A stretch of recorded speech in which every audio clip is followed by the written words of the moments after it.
by saying and spelling your name for me? Joel Lofton, Joel Lofton. Alrighty. And how long have you been the mayor of Sumrall? I am beginning my second term. Okay, awesome. Well, so for this year specifically, what are you hoping to see the most from the upcoming state legislative session for the next year? This year for the legislative session, I'm very hopeful that we'll see some additional work on the Mississippi Public Employee Retirement System. Last year, they created a new tier, which is creating a bit of difficulty for public entities in hiring. In fact, the public safety officials and first responders are pushing a bill this year with the legislature to separate from PERS and have a little bit more attractive retirement system for first responders. And while I don't disagree with that, with the 35-year requirement for new employees before you can get to retirement, you see an awful lot of first responders that don't survive 35 years in the career. So there's burnout, there is high stress that causes many health complications. So they have a legitimate concern about a 35-year requirement for retirement in public safety.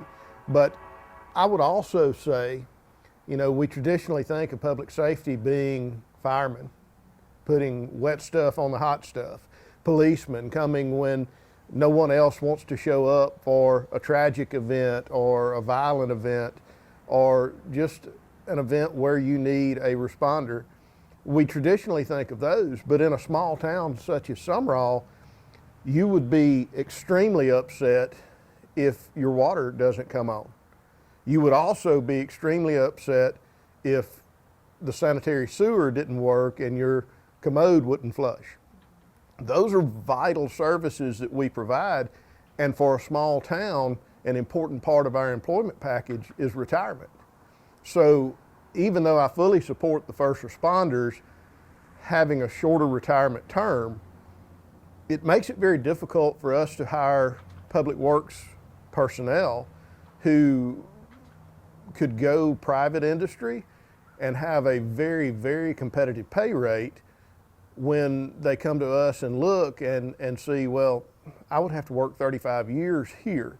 So it's something that we hope will be considered by the legislature this year, not only for first responders, but for all employees.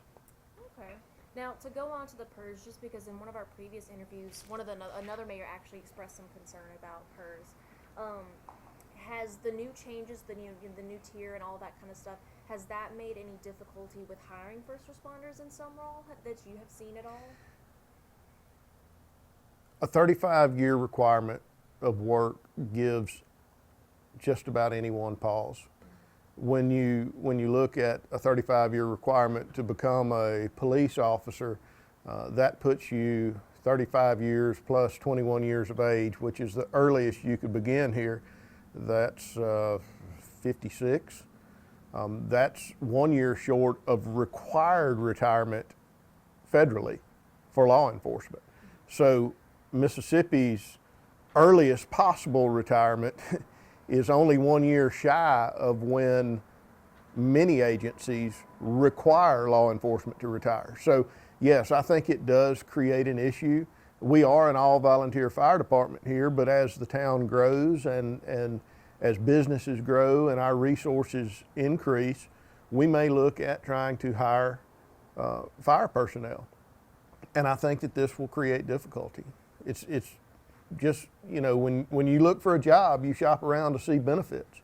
Fortunately, our town is able to provide health insurance for our employees, and that has helped us bring employees in. Not all towns do. We also have been able to hire employees who could look at, hey, I can come in, I can retire in 25 years, then they changed it here, it was 30 years, and now they've changed it again. If we hire a young person, they're looking at 35 years before they can retire. So it does have an impact. Okay. Going back to, you were talking about Sumrall is kind of a little bit of a smaller town. I know in the past couple of years, Mississippi's population has kind of been steadily growing up. Have you guys seen any significant growth or even decrease in Sumrall? Sumrall has grown consistently over the last couple of decades. Our population, though it hovers around 2,000, has averaged over 10% growth per year for the last several years. So we are continuously growing. We have terrific schools in the area. We have a community that folks love to come out and enjoy outdoor activities. We've been recognized with 2 park developments. We're recognized as the top in their class across the state in the last 3 years. And we're very proud of those parks that give our community and our kids and our families places to go that are safe, that are top of the line. We have some of the best facilities of anywhere in the Pine Belt right now. And, you know, we are continuing to grow. The town is continuing to improve and work to improve services for all of our citizens. So that growth for us has not slowed down. Okay. To go back to kind of the local community perspective, I know you mentioned the PERS and the kind of things going into that for the next year. What would you say, I guess, let me go ahead and give you what's your top 5 list of concerns for the upcoming year that you would probably bring to the state legislative session if you had to list them? Legislative concerns, number 1, I would say PERS.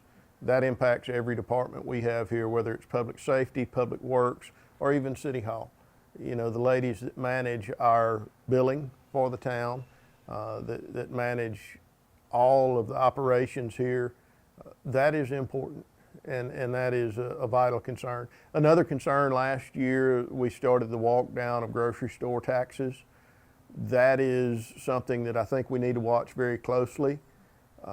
In order to lower grocery store taxes, we had to adjust, or the legislature had to adjust how the reimbursements to towns were calculated. Towns such as Sumrall, where one of our major tax contributors is our grocery store, we're watching monthly to see how that's impacting us.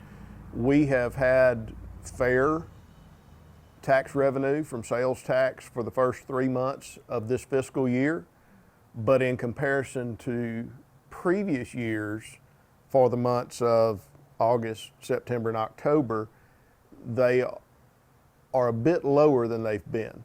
I'm not ready to really throw up a huge red flag, but it does bear watching. When the legislature's in session, we'll actually have 2 more months of data to look at. I can see a trend in 3 months, but I think the more that we have, the more we can see how it trends. But that is concerning. I hope that the legislature will continue to be very mindful of that for smaller towns. Probably the 3rd priority would be public roads. Sumrall is the crossroads of 2 state highways. The majority of our traffic in town are those that are passing through. We really are hopeful that the legislature will fully fund highway department growth. Our businesses in the past few years have really developed along the highway. It would be a huge safety improvement.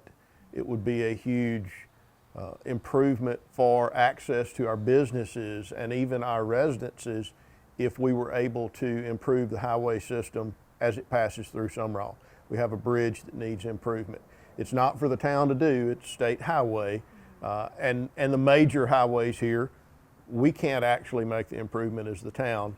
It falls to the state. So that is a concern as well. I would say that's probably number 3. Number 4, we've been very fortunate over the last several years to obtain grant funding for public development, economic development, community development, parks and recreational areas. We are expending those funds now to meet the stated goals when we applied for those grants. So, you know, those things are going on, but one thing that we are hopeful an opportunity will come for is utilities. We are actually utilizing ARPA funds, COVID funding. We're finishing up a program for our wastewater that has allowed us to spend approximately $1 million for the first major improvement to the wastewater system here in almost 40 years. So that has been a wonderful thing. We would like to see an opportunity to improve our capacity with fresh drinking water. We are in good shape right now, but a major industry, if it were to come to our area, it would tax our water system significantly. So we have a plan in place, and oftentimes I've learned through many years of working in the public, you block your plans. You have a plan for water, you have a plan for sewer, you have a plan for public facilities, parks. Not every opportunity comes up every year. We had an opportunity for parks come up, and we sought that, and we were very fortunate we received it. An opportunity for sewer improvements came up, and we had that plan. It was ready to go, and we requested and we received it. So we have the water plan. We know what we want. We know what we need. We're just hopeful the legislature will put that opportunity out there, and we'll pounce on it and be able to make generational improvements for the town. The things that we've done are not short term. They're not for the year. They're for the decade or the generation. We're excited to do that and make long-lasting investments for the town. So I think that covers 4 items, and you'd ask for 5. The last I would say is continued funding for community events, community activities.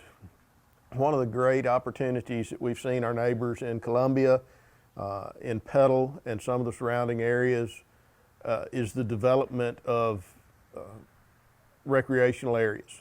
Now, while we do have some recreational areas, we've been very fortunate with that. The town has a sportsplex on Highway 42 that has one of the best tennis complexes that you're going to find anywhere around. We have a soccer field, but we have about 30 additional acres and a plan to expand into that area.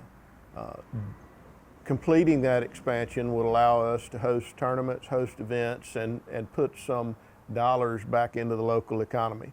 And that's the end goal, is to be self-supportive. We would be thankful for a little boost to get started, but what we want to really be able to do is come back and self-support in the end. Okay. To quickly go back to, talking about taxes, with the walk down of grocery taxes, I know within the last couple of years, Mississippi implemented the internet taxes. Has that helped you guys at all in Sumrall to kind of bring back any funding, or has it been kind of on the low? So internet taxes for town of Sumrall have been a tremendously positive matter. We have been able to utilize, and today we still consider them sort of an unexpected windfall. They're very unpredictable. You don't know what you'll get until you receive it. And it's very hard to budget for an unknown such as that. But in the past couple of years, internet sales tax have continued to grow, not just for Sumrall, but across the state. And we've been able to put that into infrastructure. We've been able to make improvements that help the entire town. So that's certainly something that I hope does not diminish. I hope that the legislature will continue to disperse those internet sales taxes as they have, because it has been a very positive outcome for our community. Okay. Well, then to move on to, you were talking about, kind of blocking off you guys' projects and kind of taking things when you can get the opportunities. Aside from the recreational, the sportsplex, and working on the roads coming up, since you guys are kind of in that crossroad, do y'all have any plans for any other upcoming projects that you want to share, or are you guys still kind of in the works for with those 2 as of right now? We have a project that we worked up several years ago, and it's on the shelf. It's ready. We've made some attempts with that project, and it's something that our community really needs, and that is a community storm shelter. The nearest shelter in our county is a 30-minute drive away. And we have quite a number of citizens in our community that, as we've seen these storm outbreaks, we've had storm outbreaks all our lives and before we were born. What we know today is that with the media and the ever-present social media that we see, we're really worried about them because now we know they're happening. 40 years ago, you might learn about it after the fact. But today you get dozens of forecasters with lots of catchy graphics talking about the Torcon scale and how bad it'll be, and it can be bad. We've taken hits in Sumrall in the last decade by multiple tornadoes. We've had a Ellisville State School group home completely demolished. Thank the good Lord, we did not have any deaths there. There were some injuries. It was occupied at the time, but the workers did a terrific job of getting folks into a safe spot when they heard the tornado, and the building was completely wiped out. And there were injuries, but no deaths. We've had a child care center that had the roof completely removed while it was full of children. So these things impact our community. We've lost many houses. American Legion lost their entire facility. So part of our plan has been to request funding for a community storm shelter. You know, there are folks in our community that if they see the forecast, we want it to be a place where people can go. We want it to be multifunctional. We want it to be daily use so that for some of our members of our community who don't feel safe in their structure, if it looks like it's going to be a bad day, we want to be able to have a place that they can go. Maybe include within that shelter, we might have a senior citizen center with activities going on. We might have an area for children to play. We want it to be a place that can be used, not just for a storm, but for the community each and every day, so that when the bad day comes, folks will go there, they'll be used to being there, they will be comfortable there, and they'll be safe there. So that is one of our major efforts. We've worked on that for several years. Our holdup with that effort, unfortunately, has been some federal guidelines. Given our geography here, there are some requirements that they have, and the sites that we've proposed don't make them happy. And we've asked them to propose another site, and they don't have any better suggestion than we have. We've involved engineers, we've involved planners, everybody's looked at it, and we have a site that would work for our community, but it troubles FEMA. And you know, with other regulations they have, it's a difficult go. But we're hopeful. We think that we will eventually gain ground there. But that's our other big project I'd love to see happen. Okay, awesome. And to stay on that community aspect, you know, with this project especially, but also for the other projects, you know, is there anything that the community of Sumrall, you know, the residents and their voices, is there anything that they could do to kind of help push these projects up to the state legislature? You know, do they call? What should they do? Oftentimes when we are in a forward progress mode, we have reached out to members of the community, businesses. Sometimes we'll even post and request folks voice their support. And through the last several years, we've received letters of support. We've received, our legislators have received calls of support from citizens. So, you know, I believe that we'll stay that course. We have a great community here, a very responsive community when there's a need. Folks in Sumrall take care of each other. They look out for one another. And though we may have someone here that feels completely safe in their home, they do understand they may have a neighbor that's not. And, you know, folks can work together for the good. And I think we've seen that. I think we'll continue to see that. So at some point, we likely will say, hey, we're in the running. Voice your support. Hear the numbers. Give folks a call. Email, you know, any way to reach out. Okay. Well, I guess so far in the interview, is there anything maybe that I haven't asked you that you think would be worth mentioning that we haven't already kind of gone over? If you want to ask about Bean Park, that's my big thing right now, because that's, I know you mentioned it. I keep talking to y'all about it. If you want to just, you know, hey, tell me about what's going on with Bean Park, I'll give you a little on that. And yeah, give us a rundown. So Bean Park is a project that's funded through the Mississippi Outdoor Stewardship Trust program. we were gifted the park by Supreme Court Justice Don and Dr. Stephen Beam about 2 years ago. And the opportunity came up for a grant, the Mississippi Outdoor Stewardship Trust Fund, to create venues for outdoor activities, to give the community opportunities to be outdoors, enjoy entertainment. So we proposed that we develop Beam Park as an amphitheater site. So today we actually had the roof finished on the amphitheater. The concrete is all poured. We've got some landscaping work to do around it now. But we'll have a venue that will have standing room for potentially 2,000 plus, seating up to 1,200 or so. But right now we've got about 12 events scheduled for 2026. We've got several well-known bands, a couple of well-known performers. We are partnering with the Extra Table organization for a food drive. March of the Mayors takes place in January and February, and we participated in that for years. But this year, for March of the Mayors on February 1st, we will actually be hosting the Parchman Penitentiary Band, and the entry fee for that event will be canned goods. So we're doing a region-wide canned food drive in partnership with Extra Table, and we look forward to that, where folks can come out, they can have a really unique experience. If you've not seen or heard Parchman Band, you need to look them up. They can be found online. They put on quite a show, and you know, the warden has been very good to us here.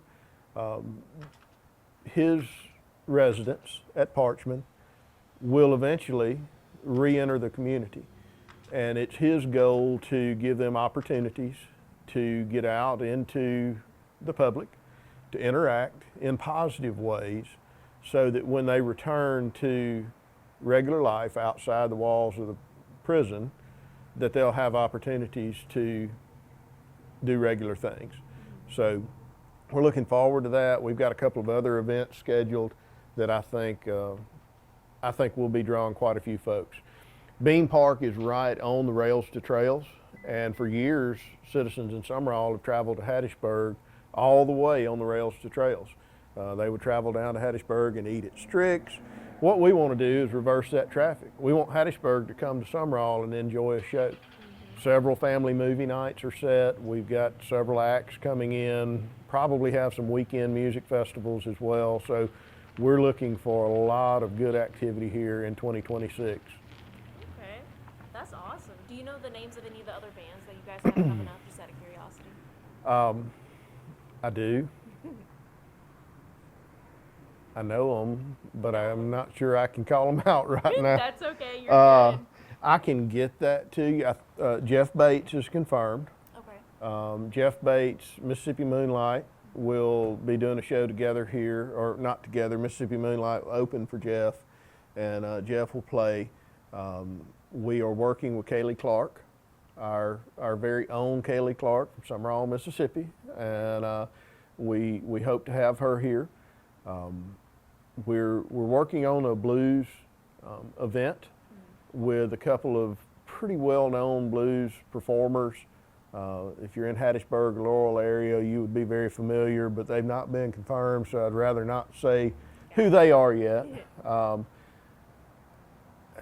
trying to think. There were a few more, but they're not coming to me right now. That's okay. I say with it coming up, especially so soon, we may come back and do an article on it. Like Absolutely. Beam Park alone. So. Well, we're working on a save the date document now so that we can hand it out to folks where they can look and see, hey, you know, it's February, what can we do this month? And there'll be an opportunity to come here to listen. Now, a lot of what we do here will be absolutely free for the community.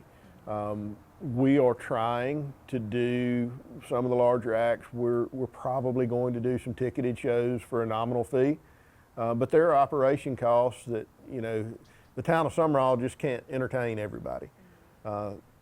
The free entertainment that we have will be sponsored, and we have quite a few sponsors who have stepped up to do events here. But some of the larger events that we'll do, we will be doing nominal tickets for. So, you know, we've mapped it out. We can park 900 something cars here. We hope folks come in on golf carts and enjoy it. We've got food truck pedestals in the park, so we'll be able to have food trucks on site without necessarily running generators and stuff. They'll be able to plug up to electricity and water, so you'll be able to hear the show and not hear. That's the best part of the show, honestly. Yeah, yeah. But awesome. Okay. Do y'all have any questions while I think of anything else? Because I think that was going through my list, honestly. I do have a couple. Okay. Come over here. Some of them stand behind me. Yeah. Okay. So I know that you had said about the first responders having that 35-year requirement in order for them to get their retirement. Is there any other benefits other than the health insurance that could be considered to help shadow the retirement requirement that could be brought up in this session, you think?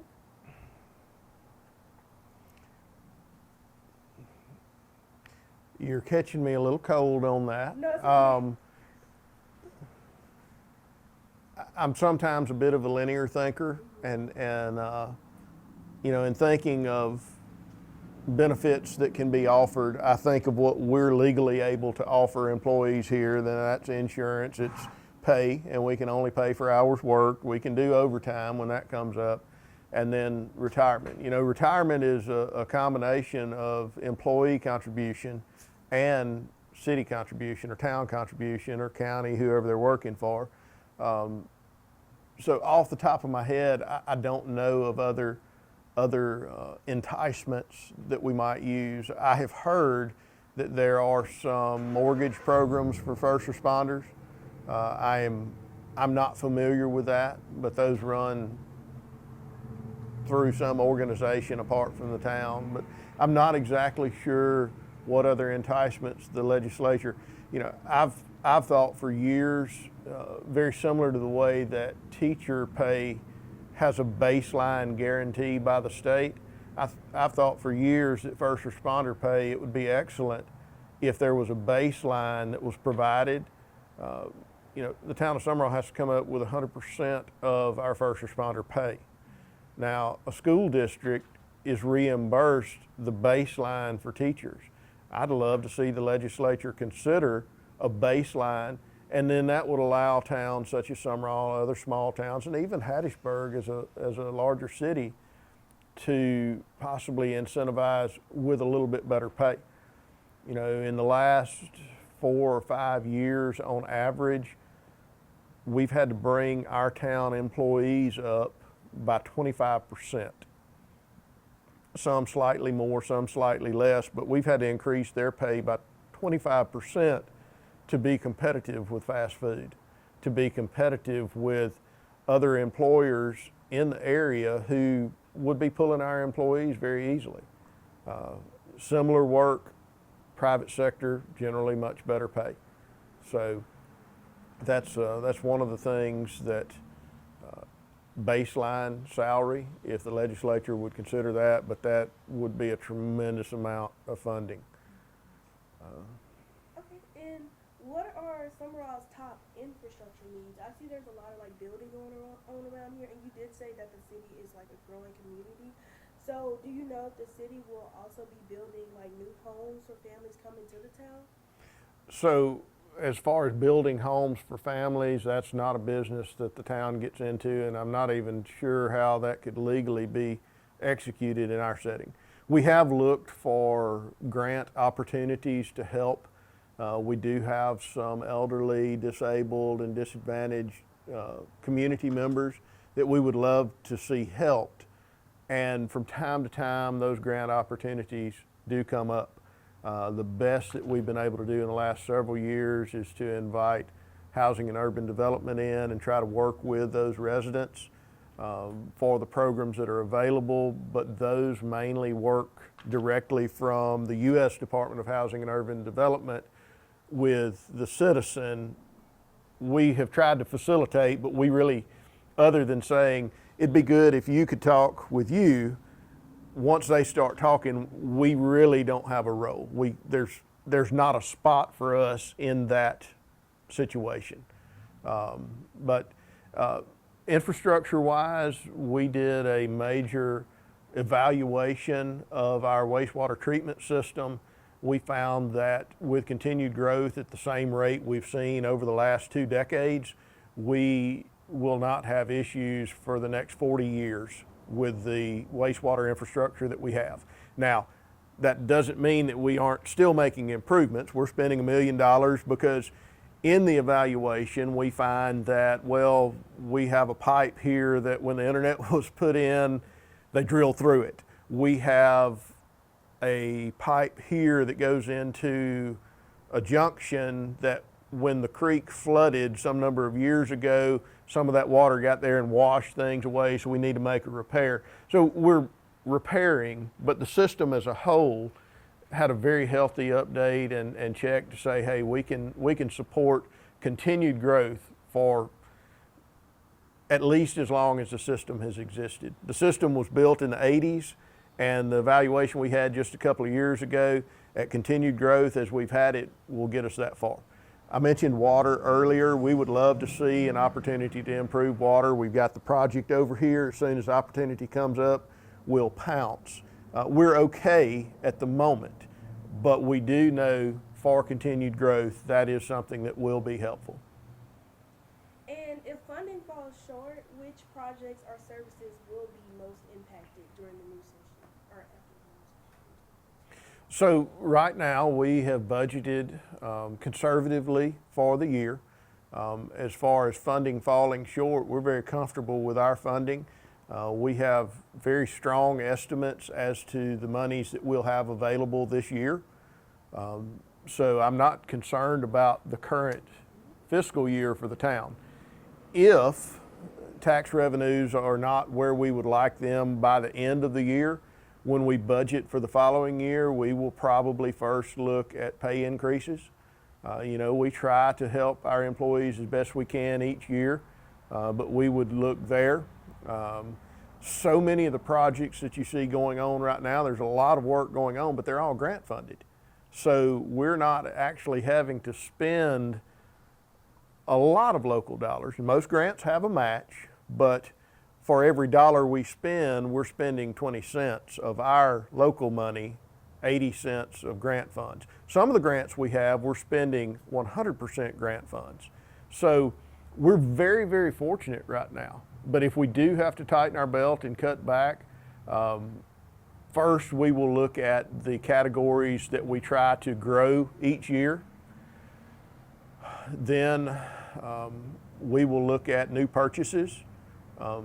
We're working this year and getting by. We'd like to have some new things next year, but just like everyone at home, well, not just like everyone at home. I know far too many people that buy it whether they're going to have the money or not. But just like someone that writes a budget at home, if you know you can afford it, you plan to do it. If you know you can't, you tighten your strings a little bit and you don't get the extras. So feeling great about this year. I think our budget's in good shape. Our estimates have been strong. Okay, and one more question, and then I'm done, I promise. How long has the community storm shelter project been under consideration? This is 25. By the second year of the last term, we had the project on the table, so to speak. So if this is 25, that would be back probably to late 21, early 22. We've taken several different tacks on that project. First, we went through MEMA with the support of our local legislative group. We have worked directly through our federal delegation, working through Cindy Hyde-Smith's office, and originally it was Congressman Palazzo, and now it's